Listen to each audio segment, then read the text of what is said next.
saudação é com a paz do Senhor, amém? Quantos nesta noite têm ao menos um motivo para dar glórias a Deus? Temos diversos motivos e um deles é estarmos vivos e participando do corpo e do sangue do nosso Senhor. Abramos a Bíblia Sagrada no Evangelho de Jesus Cristo, conforme o evangelista Mateus, em seu capítulo de número 25.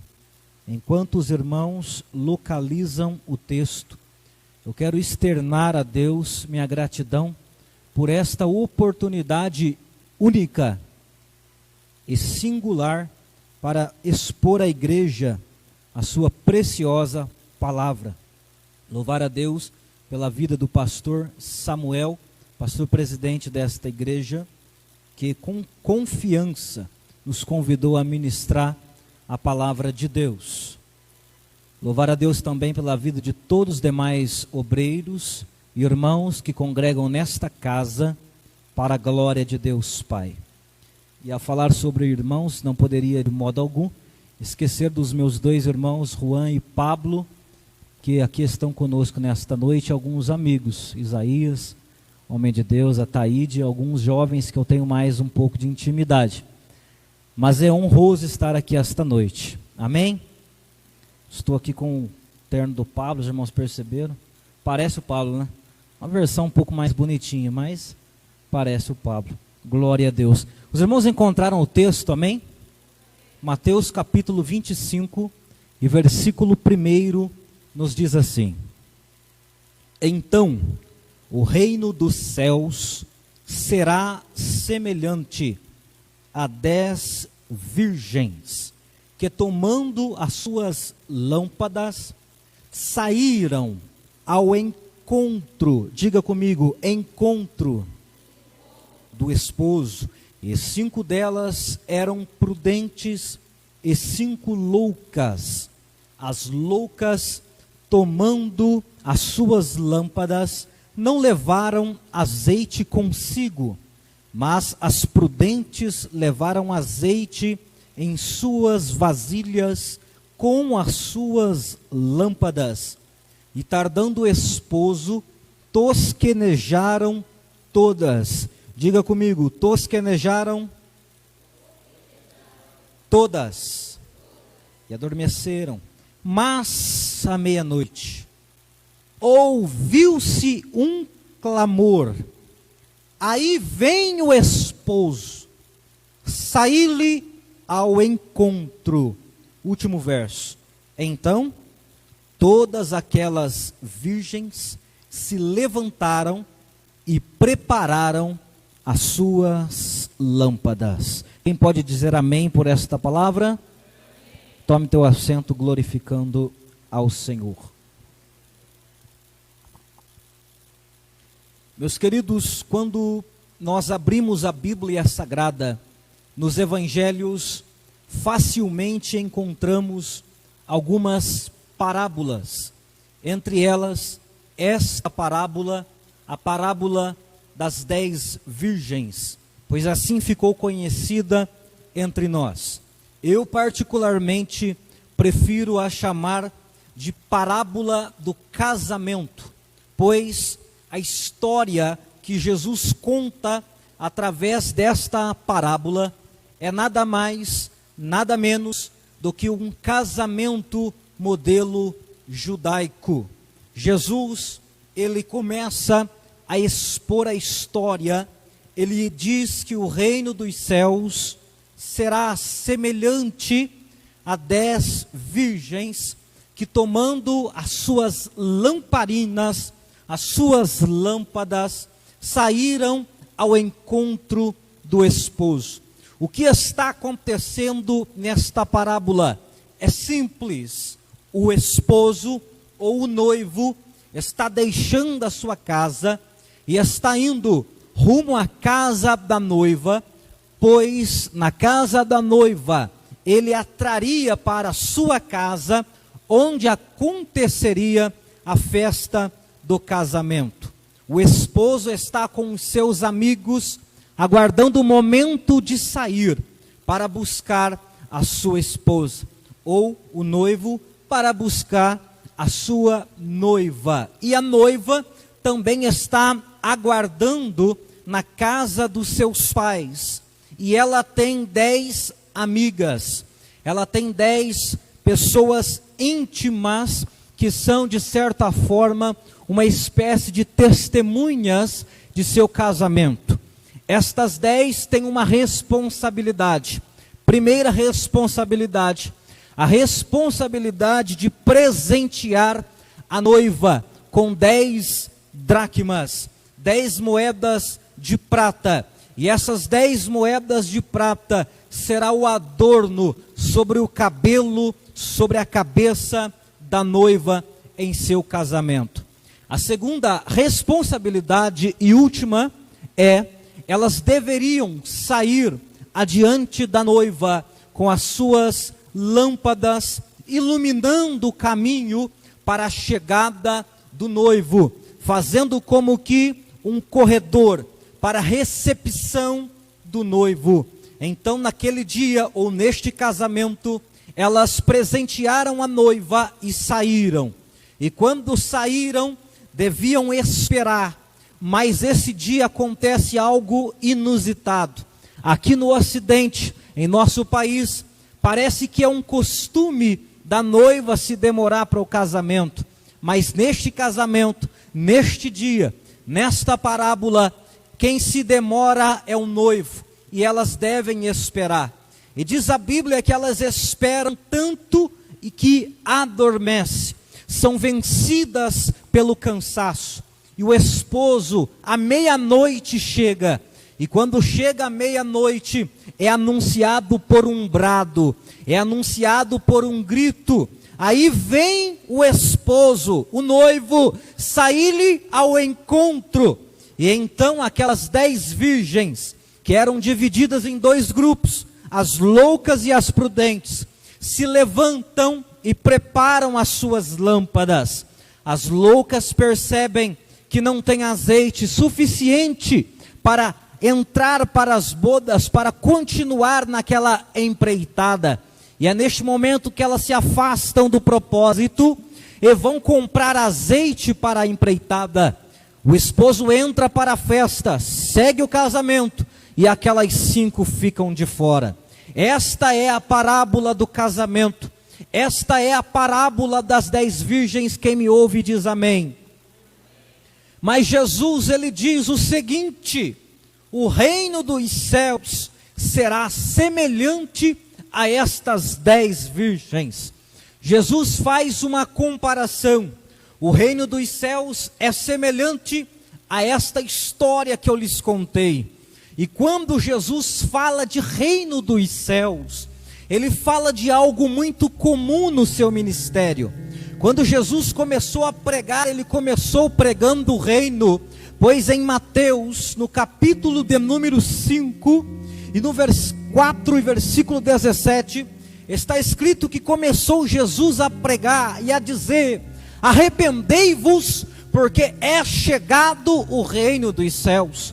Mas Jesus não para aí, e ele continua, e no Sermão da Montanha ele prega o reino, e eu sinto uma liberdade para pregar o reino nesta noite.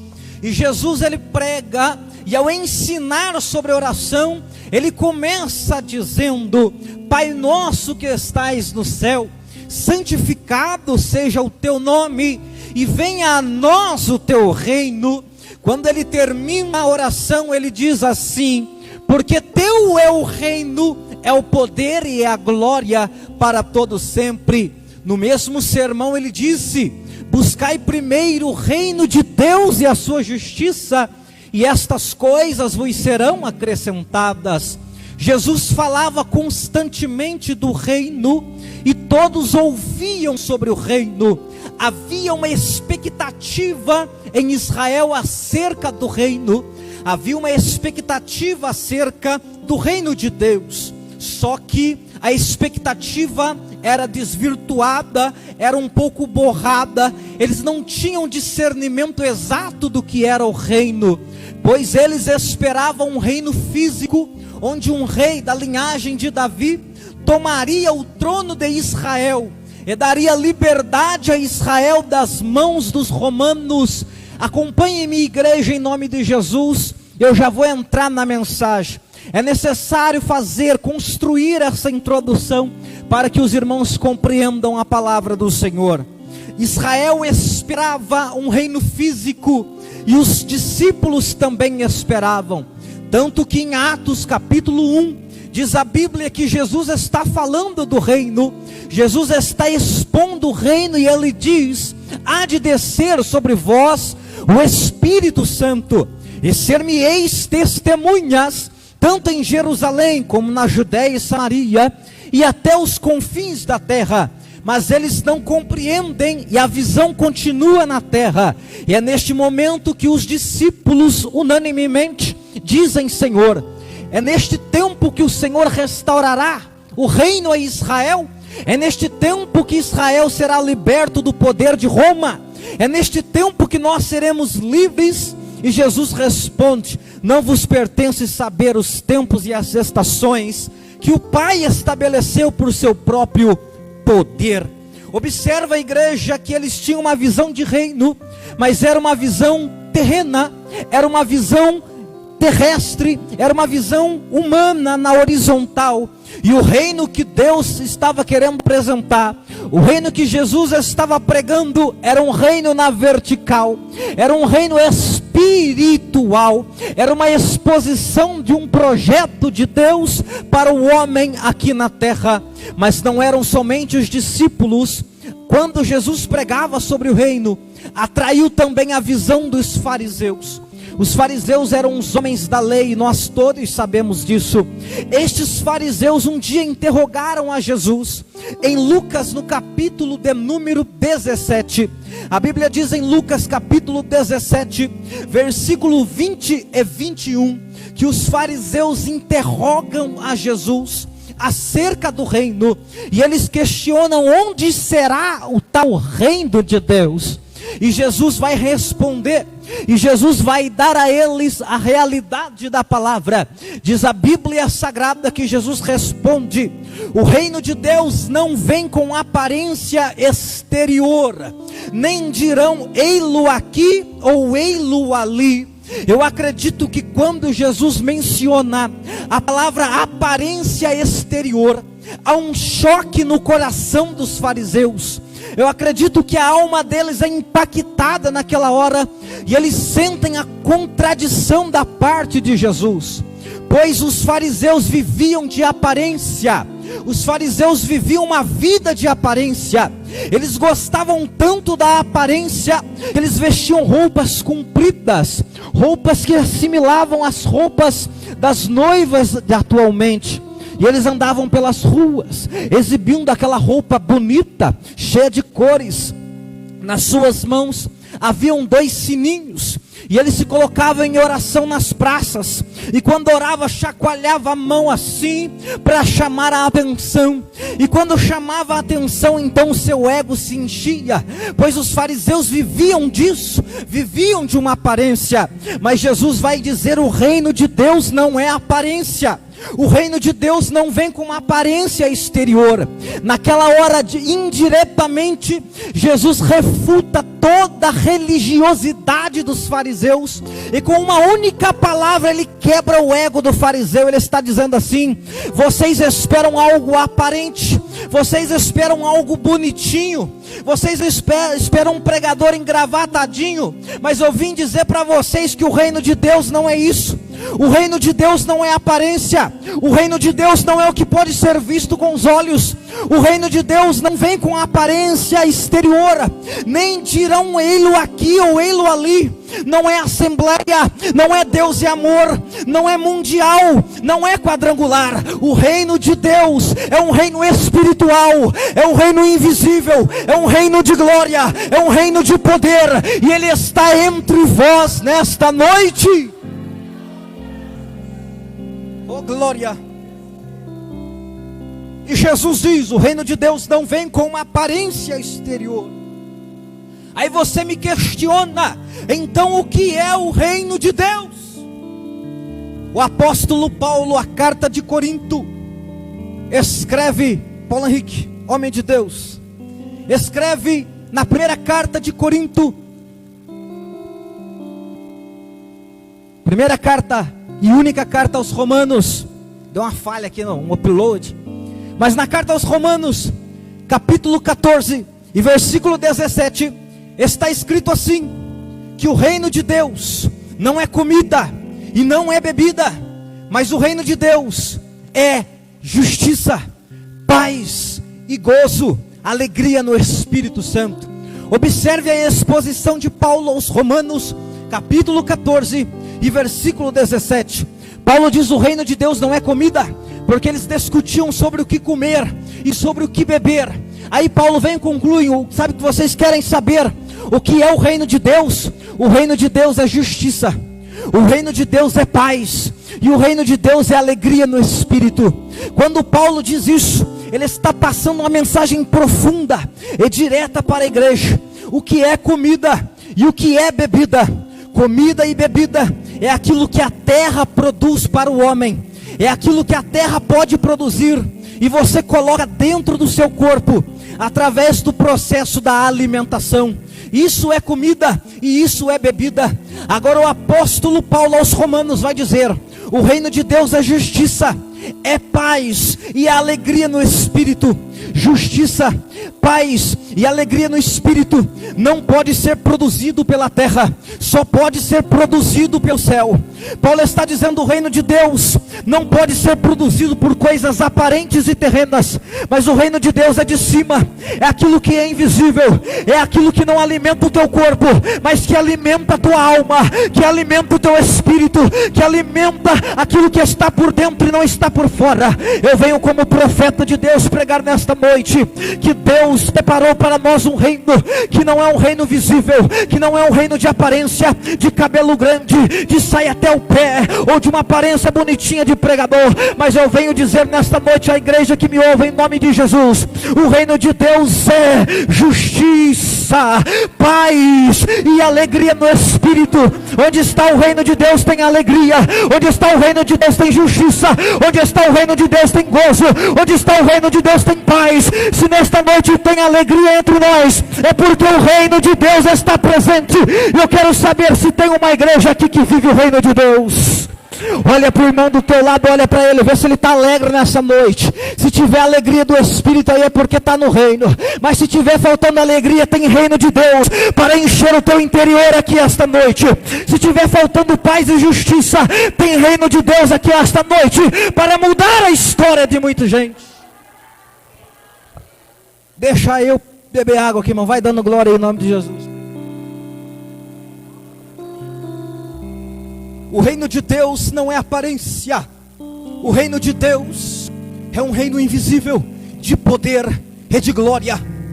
Aí Jesus vai expor uma mensagem à igreja que o ouvia, aos discípulos, e ele vai dizer: então o reino dos céus será semelhante a 10 virgens.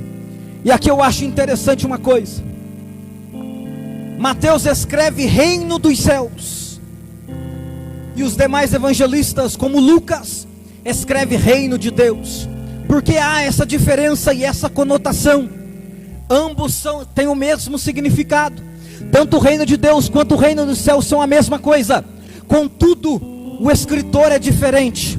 Mateus escreve aos judeus, Lucas escreve aos gregos.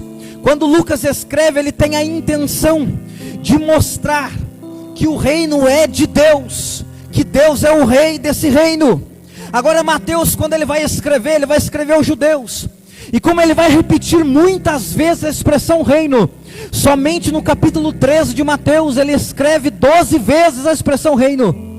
E como ele vai escrever muito sobre o reino, então ele não coloca reino de Deus, ele coloca reino dos céus, devido ao temor de um judeu em mencionar o nome de Deus, para não quebrar aquele antigo mandamento da lei que dizia: não tomarás o nome do Senhor teu Deus em vão. Então ele escreve reino dos céus. A intenção de Mateus é escrever e mostrar a origem do reino, os céus.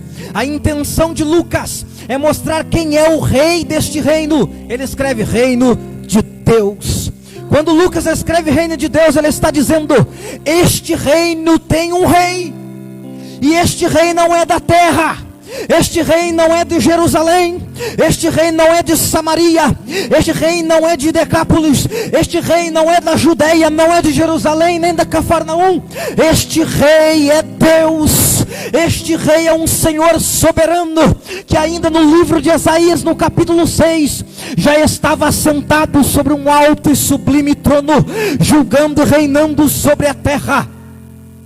Este rei é Deus, não há outro rei, não há outro comandante. E quando eu falo que Deus é rei, eu estou dizendo que Ele governa, eu estou dizendo que Ele dirige, eu estou dizendo que Ele dita as regras. Na igreja de Cristo, quem dita as regras é Deus. Na igreja de Deus, quem dita a regra é o rei. Na igreja de Deus, quem manda é Ele. O homem não manda, o obreiro não manda, o presbítero não manda, o pastor não manda, pode até guiar, mas quem manda é Deus. É o rei do reino, é o rei dos céus, é o rei da igreja. E só quem tem este Deus por rei, levanta a mão e adora o nome do Senhor esta noite. Mateus vai dizer o seguinte: este reino é o reino dos céus. Ele tem uma origem. A origem do reino é de cima. A origem não é aqui na horizontal, a origem é na vertical. O reino é dos céus. E quando eu vejo Mateus expondo que o reino é dos céus, eu começo a me lembrar dos últimos capítulos deste evangelho. Diz a Bíblia Sagrada que Jesus estava na cruz. Quem me ouve diz glória.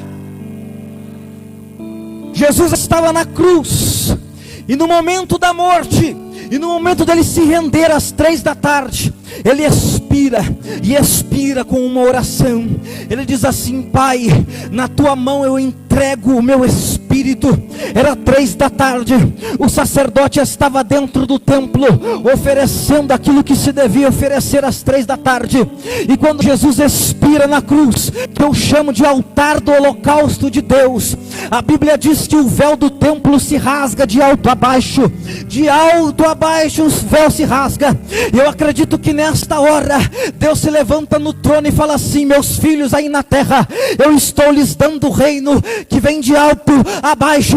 Assim como eu rasgo o véu de cima para baixo, eu mostro para vocês que o reino não é da terra, não é nesse limite, mas é de cima, vem do céu, vem do alto. E só quem vive este reino, que foi rasgado e foi aberto o caminho dele, através da morte de Jesus, ainda no templo é mostrado. Eu quero saber se tem crente que acredita nisso ainda. Eu quero saber se tem crente que já entrou pelo véu que foi rasgado, o corpo de Jesus. Eu quero saber nessa noite se tem crente que reconhece o reino dos céus e não o reino da terra. Em nome de Jesus, crente, você não é normal, você pertence a um reino divino, você pertence a um reino dos céus. E se eu prego nessa noite para uma igreja que acredita nisso, levanta a mão e glorifique o nome do seu Deus esta noite. Deixa eu pregar, e já eu entrego o microfone. E Jesus vai dizer: então o reino dos céus será semelhante. Diga comigo, semelhante. Está muito fraco, só mais uma vez. Semelhante. Semelhante a 10 virgens que, tomando as suas lâmpadas, saíram ao encontro do esposo. Quando Jesus começa esta parábola, e ele diz que o reino dos céus será semelhante a 10 virgens que tomaram as suas lâmpadas e saíram ao encontro do esposo, Jesus está indicando a primeira realidade do reino. Naquele dia, as virgens deixaram a casa da noiva e saíram para se encontrar com o esposo. Naquele dia, nesta parábola, elas deixaram a casa da noiva e foram ao encontro do esposo. E a cada tic-tac do relógio, mais perto estava o momento do encontro. A cada momento que se passava, a cada minuto que se passava, a cada meia hora que se passava, mais se aproximava o momento do encontro.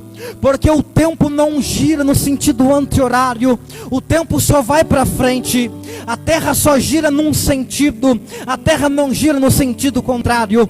O tempo somente avança, o tempo somente passa, e a cada tic-tac do relógio chegava o momento do noivo aparecer. A cada tic-tac do relógio elas estavam mais próximas do encontro.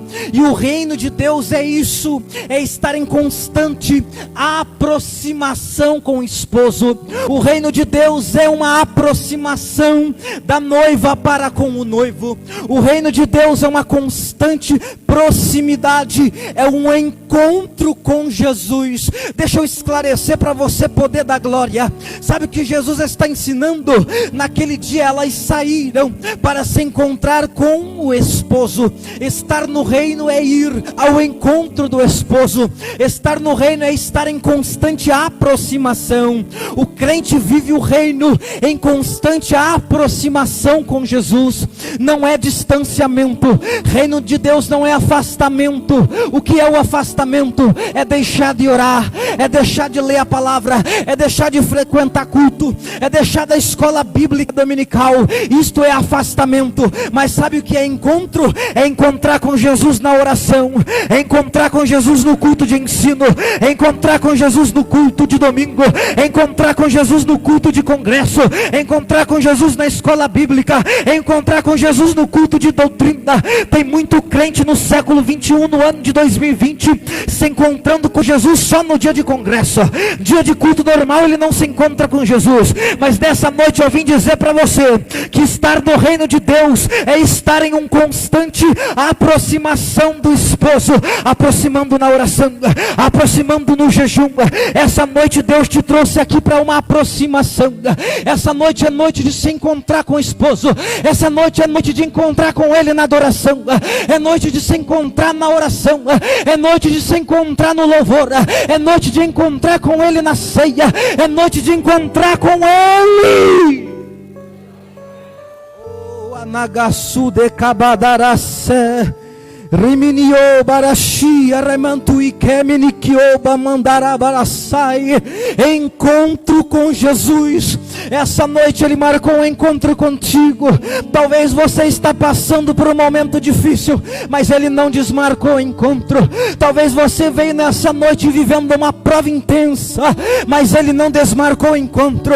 Talvez você veio aflito aqui essa noite, debaixo de uma afronta, mas ele não desmarcou o encontro. É noite de se encontrar com ele. Vai dando glória que você vai encontrar ele. Vai orando que você vai encontrar ele. Vai adorando que você vai encontrar ele. Vai bem dizendo que você vai encontrar ele. Esta noite é noite de encontro com ele. Halai tekeser que me dirá suide romantio neveresia. Rabadakasuve de kamandu e kemende kasuri minihai. Tem um versículo da palavra da ceia que eu admiro muito, eu vou concluindo. É o versículo 26 do capítulo 11 da primeira carta aos Coríntios. Agora sim, primeira carta aos Coríntios. O versículo diz o seguinte: todas as vezes que comerdes este pão e beberdes este cálice, anunciais a morte do Senhor até que ele venha. Este versículo, dentro de um prisma de interpretação, existe três visões: uma visão para o passado, uma visão para o presente e uma visão para o futuro. E nesta visão e neste sentido de aplicação eu encontro o encontro com Jesus dentro deste texto. Observe o versículo 26 do capítulo 11 da primeira carta aos Coríntios. Diz a Bíblia Sagrada: todas as vezes que comerdes este pão e beberdes este cálice, é um encontro com Jesus hoje, no presente. Anunciais a morte do Senhor, é um encontro com o passado, onde ele morreu por nós e deu nosso perdão, salvação. Anunciais a morte do Senhor até que ele venha, é um olhar para o futuro.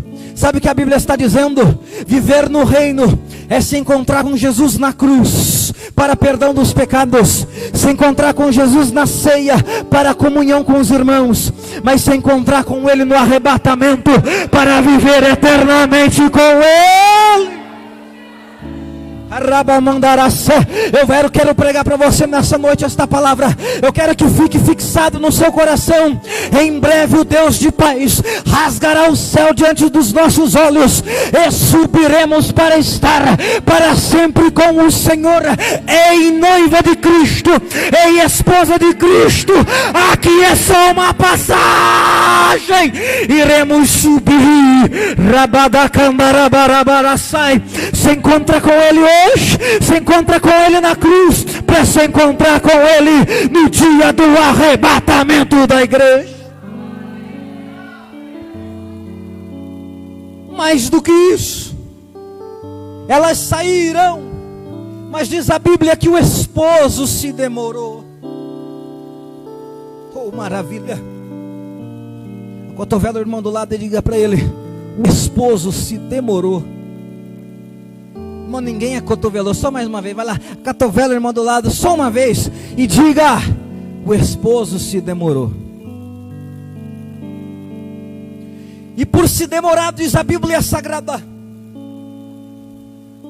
que elas adormeceram, elas tosquenejaram, porque quem espera a noite, debaixo de uma fumaça de azeite queimando, cansado, uma espera longa, é normal que se durma, como Eutico dormiu.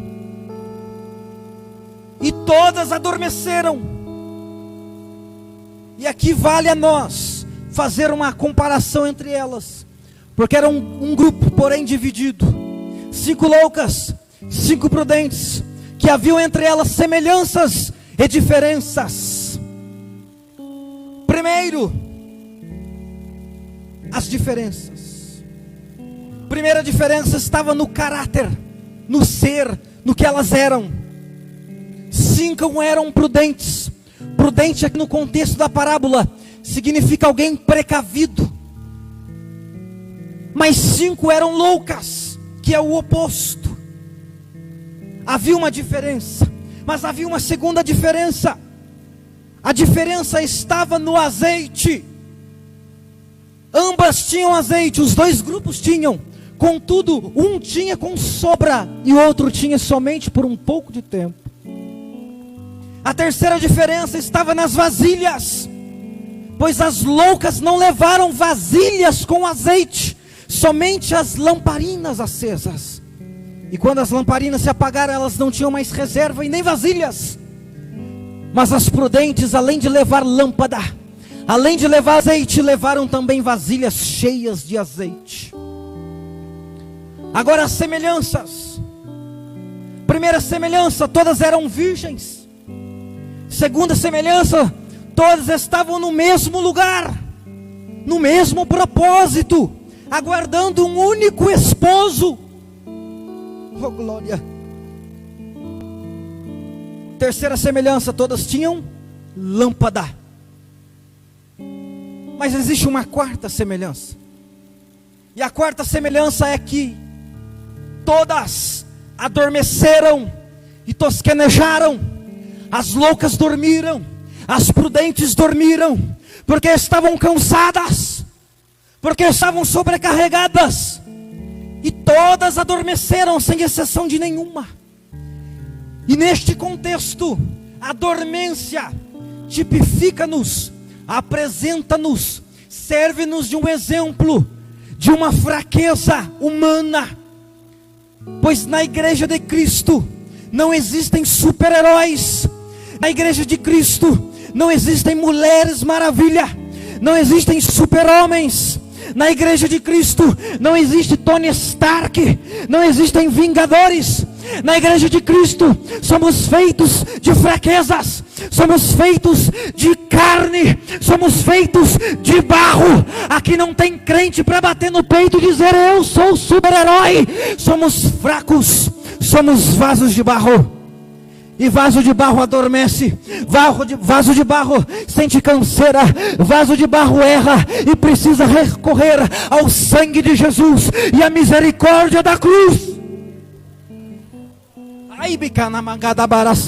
Eu sinto a presença de Deus aqui esta noite entre nós. Eu vim como profeta dizer à igreja que dormência aqui no texto significa momentos de fraqueza, e todos nós passamos por estes momentos. Aqui não existe super crente, aqui existem crentes que estão sendo preparados para subir no arrebatamento da igreja. Aqui existem pessoas fracas que vacilaram, que sentiram momento de fraqueza e talvez entraram aqui esta noite pensando em desistir da fé. Mas eu venho dizer para você, em nome de Jesus Cristo, o reino de Deus é feito de vasos de barro, mas aprove a Deus colocar em vasos de barro um tesouro precioso chamado Espírito Santo, e Ele ajuda as nossas fraquezas nos momentos difíceis. Talvez você chegou aqui esta noite caído, talvez você chegou aqui esta noite abatido, talvez você chegou aqui esta noite dizendo: é o último culto que eu participo. Mas eu venho dizer em nome de Jesus Cristo: você é vaso de barro, mas não saiu debaixo da mão do oleiro, não saiu da olaria. Ele vai colocar a mão em você nessa noite, Ele vai endireitar a tua caminhada, Ele vai te moldar vaso, Ele vai te moldar vaso.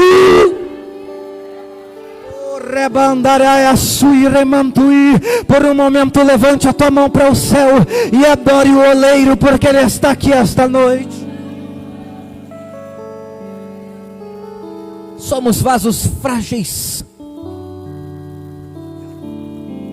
mas para um vaso frágil, diz a Bíblia Sagrada, que enquanto elas dormiam, eu concluo aqui com este tópico, enquanto elas dormiam, ouviu-se um clamor, ouviu-se um grito. E quem é que vai gritar na parábola? Quem vai gritar na parábola eram aqueles que foram adiante do noivo, eram os amigos do noivo. Quem vai dar o brado é um dos amigos do noivo, e ele vai dizer para aquelas que estavam no caminho: aí vem o esposo, saí-lhe ao encontro. Eu vou repetir só mais uma vez: aí vem o esposo, saí-lhe ao encontro.